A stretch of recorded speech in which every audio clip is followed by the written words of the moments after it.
I'm in Lombok for a 14-day overseas community involvement program. Hello. Hello. This is an annual thing conducted by the Muslim Society in National University of Singapore. During our stay, we went to see the sunrise and sunset at every opportunity available. I suddenly felt a tremor. It was an earthquake. The whole room is shaking violently. We're expecting that the house collapse anytime. I hear the locals shouting, Jauhi pantai! I thought I'm not going back to Singapore alive.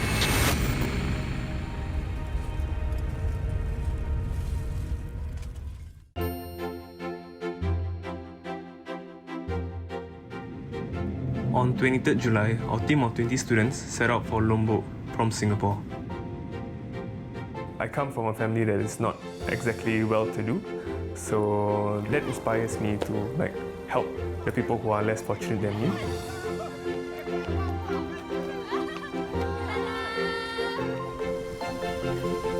In the first week of the trip, we are in Labuan Pandan, a small fishing village.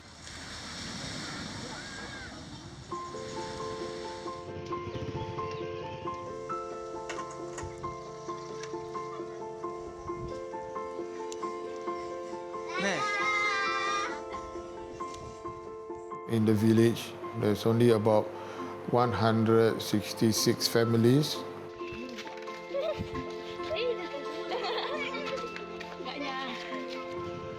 The students are split into 6 homes. They are quite nearby with each other. I am the founder of IUVA Global. The company was set up to help facilitate overseas community project for students from Singapore. I have to guide them on the ground. I have to bring them for recce and see the people, what the do's and don'ts. Over the course of 14 days, the activities are the refurbishment of learning centers, English literacy programs, restoration of the mangroves and also the corals. Replanting of mangroves can help in moments of tsunami where they can break the waves coming in. If corals are not around, the fishes won't be around, and the livelihood of the people in Labuan Pandan mainly depend on fishing.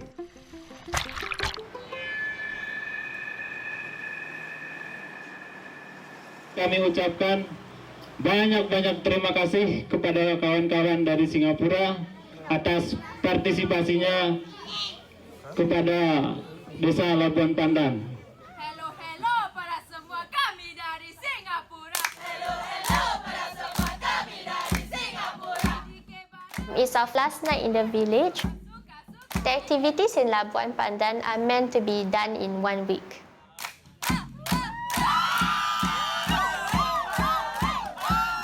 For the second week, we are supposed to be in Sembalun to do a reforestation of Mount Rinjani. Because recently there has been a lot of cutting down of trees in Mount Rinjani, it may no longer be a place of attraction in the future. The next morning, about 6 a.m., there are 17 of us at the beach to catch the last sunrise at Labuan Pandan.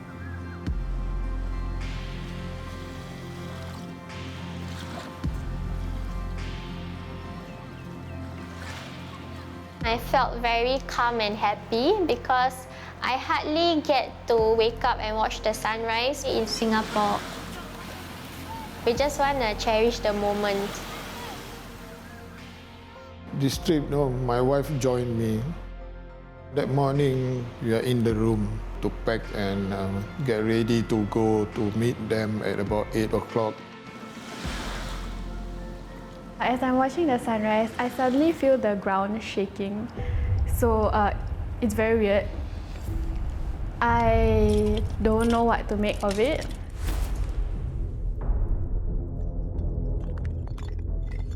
At first, I thought I was just feeling dizzy.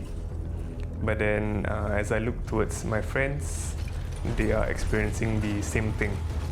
The shaking is very vigorous. We see a local coming up to us, and then he's like, Pulang! Pulang ke rumah! Ingat selamat! I felt very fearful because I've never experienced anything like this before. The Lombok region is very close to the Ring of Fire around the Pacific Ocean. The Ring of Fire has more than 70% of earthquakes and volcanoes in the world. And also lots of hurricanes and typhoons are taking place. In the early hours today, a powerful 6.4 magnitude earthquake did strike Indonesia's tourist island of Lombok. The whole room is shaking violently. I'm afraid that the roof might collapse. I grabbed my wife's hand. Then when we reached at the front gate, I was struggling to unlock the gate. Harry, the host, come out from the room, managed to unlock the front gate, and all of us ran out to the courtyard. My wife helped me and she's murmuring prayers. My host was crying. My mind is more on the students, so we got to check whether they managed to get up from the house, but there isn't any signal on my phone.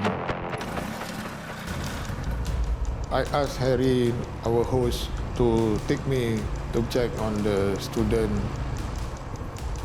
When I passed the houses, that's where we see 3 of them that have not followed the group to the beach, standing outside the house. They look scared. The rest of the group, I'm concerned about their safety. So we quickly make our way to the other houses. As I'm running away from the beach, I'm very fearful because I'm just wondering, is there a tsunami coming up next?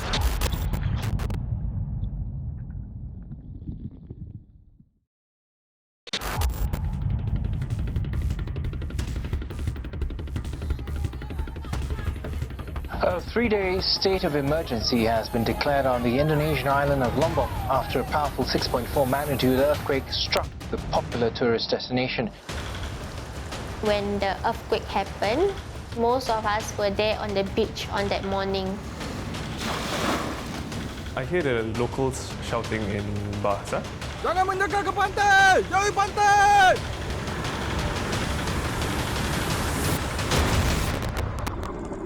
When the tsunami wave comes in, the chances for people to survive along the coast is very slim. These waves are so powerful that you may not have time to react. We were telling each other, like, run away, run away. It was a bit chaotic, but at the same time, we were all very confused. I'm very fearful because I'm just wondering, is there a tsunami coming up next? And will all of us be swept ashore, and are we going to drown? Thankfully, it didn't happen. After getting away from the beach, I tell my teammates to go back to their homestays, pack their bag as planned. We didn't know that there will be subsequent tremors that will occur. While my buddy Suhaib and I were packing our bags, a tremor occurred. The walls shaking, the walls breaking. I feel fearful of being crushed by the ceiling. The worst case scenario in my head is not making it alive. We run out of the house together with our host. I don't know if the other students are safe. I tried to contact them via WhatsApp, but then the messages didn't get through. So this is when I saw Mr. Taha coming by with a motorcycle. Mr. Taha asked if I am okay, and then Mr. Taha said that okay, he will go around the village and check on the other students. Those few minutes feel like a very long time because I was just praying that my teammates are safe. At least 16 people were killed in the quake, more than 350 injured. Well, it's been a challenge for authorities. There are also thousands of damaged homes, as Indonesia does not have any regulation that safeguards buildings against earthquakes. I texted my parents to let them know, there's been an earthquake. When my wife heard about the news, she cried for a while. My main concern is she might trapped in landslide, might even cannot be discovered her body. That's my worst nightmare.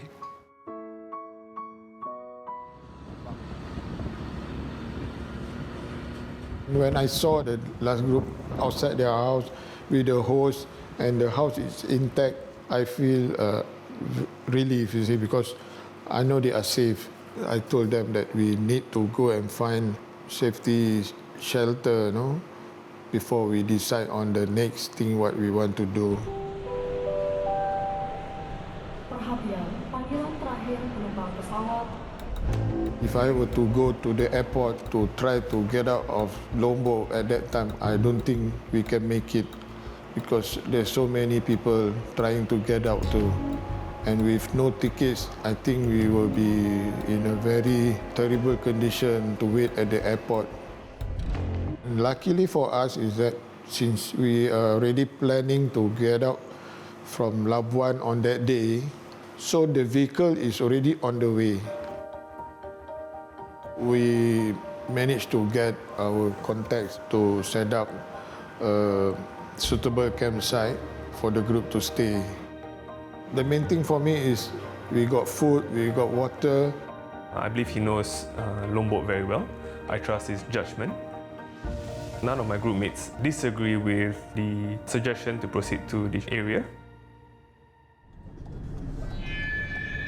Our transport arrived around 8 AM and my whole team and Mr. Taha got on the vehicle. About 30 minutes into our journey, the vehicle suddenly stopped. There is a large crack in the bridge ahead of us. That is the only major road for that area.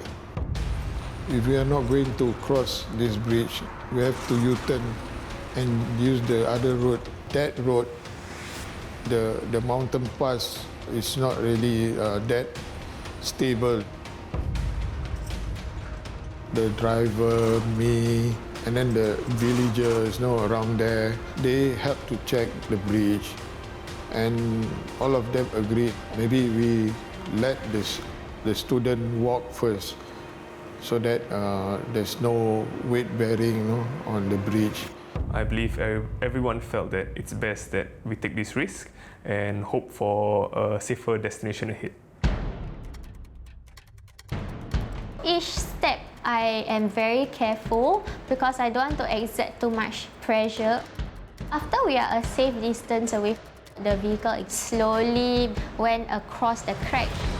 We actually don't know if there's like an internal bigger crack, and the weight of the vehicle might actually be too heavy and the bridge might just collapse under the weight of the vehicle. You know all those movies where the bridge just falls under the bus and then the bus is left there hanging? Yeah, that was what was playing in my mind. Thankfully, the vehicle managed to cross over the bridge safely, and then my group members quickly got on board. The data connection started to get a little better, and messages started to flood into my phone. Most of the messages from the parents revolve around, we wouldn't want anything to happen to our child, please just bring my child back home. I think most of us do not want to go back to Singapore because of the months of hard work, and this trip is like the manifestation of all our hard work.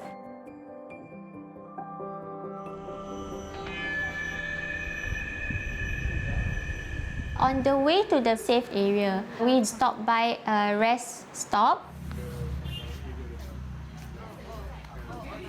It's quite shocking that the locals can still provide lunch. I think the food really helped us to calm down. During the lunch, we start feeling the tremors again. And again, I'm questioning whether we can actually continue with our plans as per normal.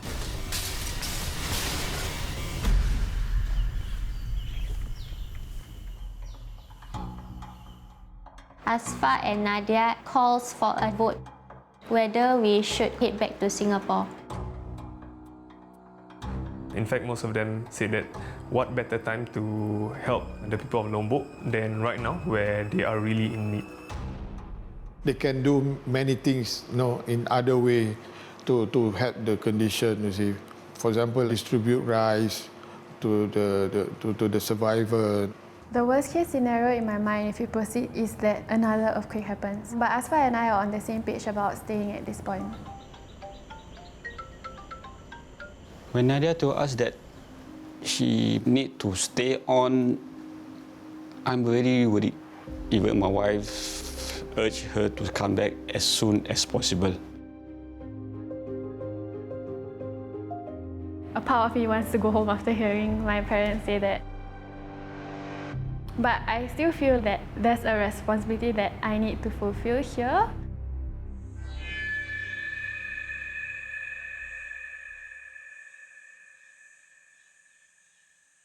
After deciding that we want to continue on our project, Mr. Taha then bring us to an open field. When we have all settled down, Asfa led us for a group prayers. I break down. I'm just praying that all 20 of us can be back home safe.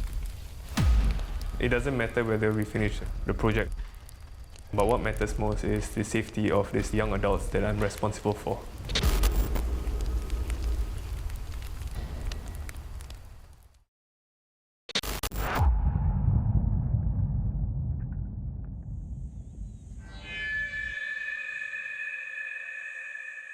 That evening, it is very dark, it is very gloomy. This is where the trauma really set in.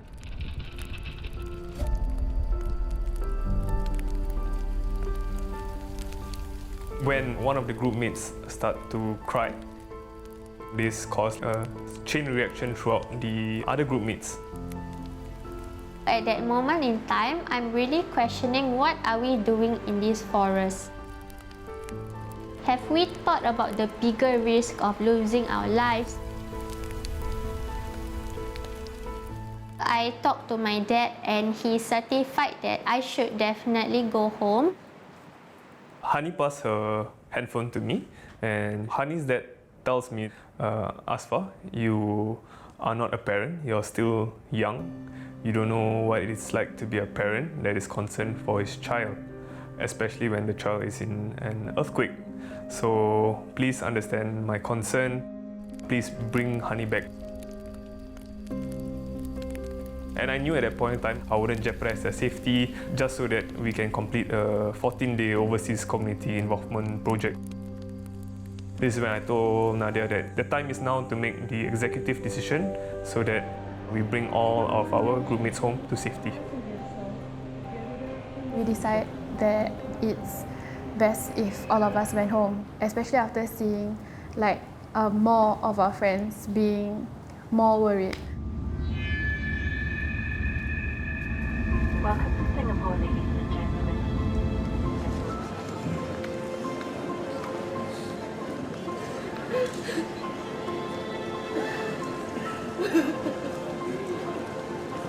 When I see my parents, I feel like a huge wave of relief coming over me because it's finally over. So that's when I finally started crying, like the first time throughout the whole trip. Yeah. At the moment when I see Nadia in my sight, there's no word can describe. We'll be very happy to see her come back safely.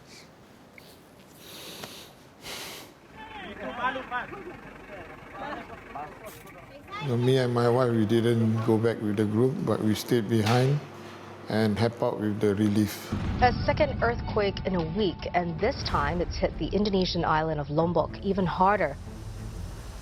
We were hit with another 2 major earthquakes. This time, Labuan Pandan was completely flattened. My group mates were saying like, what would have happened if we stayed even longer? Would we have survived? I feel really glad that I made that decision just at the right point in time.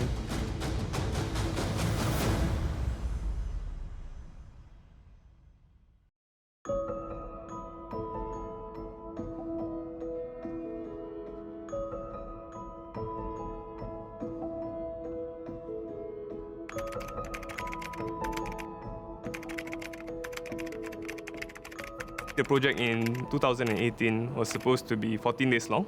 However, having experienced the earthquake, our project had to be cut short. My team and I, we felt some sense of unfulfillment. Given the opportunity to help the people in Lombok right now, I think it gives us some form of closure. Mr. Taha helped to communicate and relay the money crowdfunded to the volunteers that worked with us in 2018.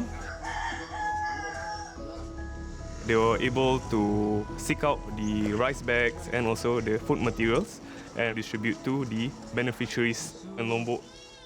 Terima kasih untuk Aspar dan kawan-kawan. Singapura. Assalamualaikum semua.